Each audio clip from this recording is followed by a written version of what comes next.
Have you ever looked up at a passenger plane flying high in the sky and wondered, why don't they just keep climbing until they reach space?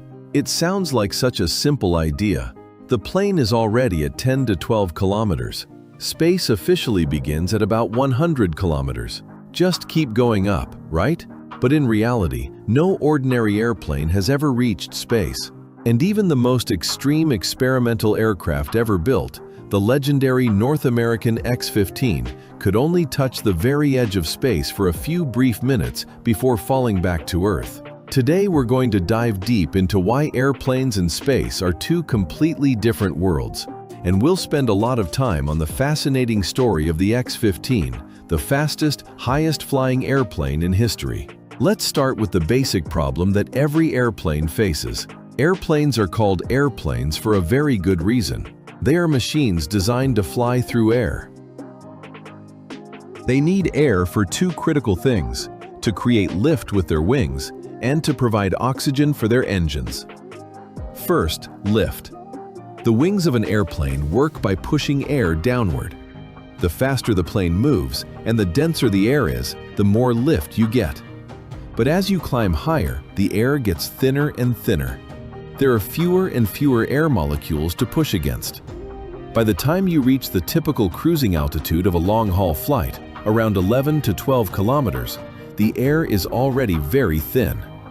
The plane has to fly close to the speed of sound just to stay aloft. If it tries to climb much higher, the wings can no longer generate enough lift and the plane stalls. This is the first hard limit. Second, the engines. Almost all airplanes use jet engines. These engines suck in huge amounts of outside air, compress it, mix it with fuel, burn it, and blast the hot exhaust out the back. No air equals no combustion equals no thrust. Above about 20 to 25 kilometers, the air is so thin that jet engines simply stop working. They literally run out of breath. So regular airplanes have a natural ceiling around 12 to 13 kilometers. Special high-altitude research planes can go a bit higher, up to about 25 to 37 kilometers, but even they eventually run out of air. That's where the X-15 comes in. In the late 1950s, during the height of the space race, the United States wanted to understand what happens at the very edge of the atmosphere. NASA and the Air Force needed data on hypersonic flight, re-entry heating, and how aircraft behave when there is almost no air left. The solution was the X-15, a rocket-powered research aircraft unlike anything built before or since. The X-15 was not a normal airplane. It was a black, sleek rocket plane designed to be dropped from the belly of a modified B-52 bomber at around 13 to 14 kilometers altitude. Once released, its pilot would fire its powerful rocket engine and climb almost straight up at incredible speed.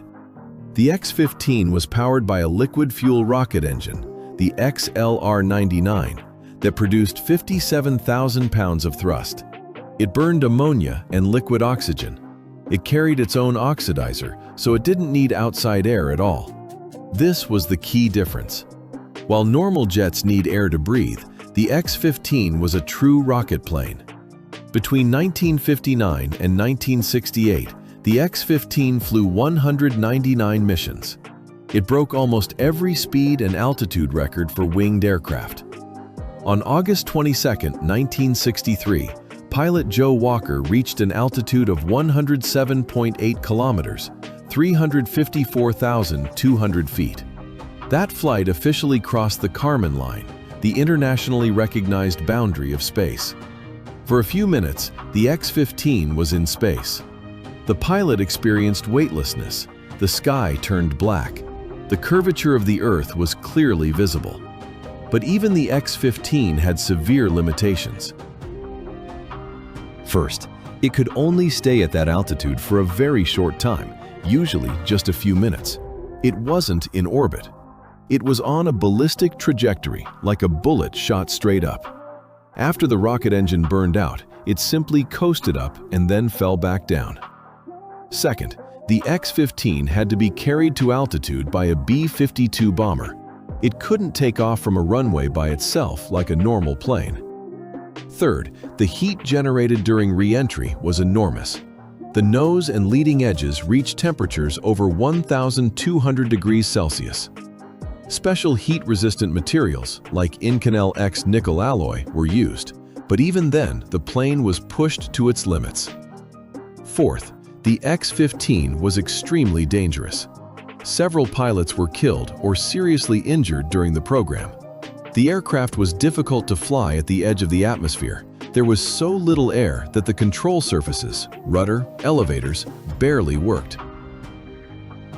The pilot had to use small reaction control thrusters, like those on spacecraft, to steer when there was almost no air. So while the X-15 technically reached space, it was never a practical airplane-to-space solution. It was a research vehicle designed to answer specific questions about hypersonic flight and the upper atmosphere. The X-15 program taught us many valuable lessons that were later used in the space shuttle and modern spaceplanes. But it also proved one clear fact. To go to space and stay there, you need a completely different kind of vehicle. A spacecraft that doesn't rely on wings and air. That's why today we still use rockets for space travel. Rockets carry everything they need with them: fuel and oxidizer. They don't need air. They can accelerate all the way to orbital velocity and beyond. Airplanes, even the most extreme ones like the X-15, are fundamentally limited by the atmosphere they were designed to fly in. The next time you see a plane flying high overhead, remember, it is operating right at the upper limit of what air can provide. Beyond that thin blue line lies a completely different realm, the realm of rockets and spacecraft. The X-15 showed us how far a winged vehicle can go. It pushed the boundaries of what was possible, but it also showed us why ordinary airplanes, and even extraordinary ones, can never become true spaceships. Space isn't just higher, it's a different world with completely different rules. What do you think? After hearing the full story of the X-15, do you believe we will ever have passenger spaceplanes that take off and land like normal airplanes? Or do you think rockets will always be the only way to reach space? Drop your thoughts in the comments. I read every single one.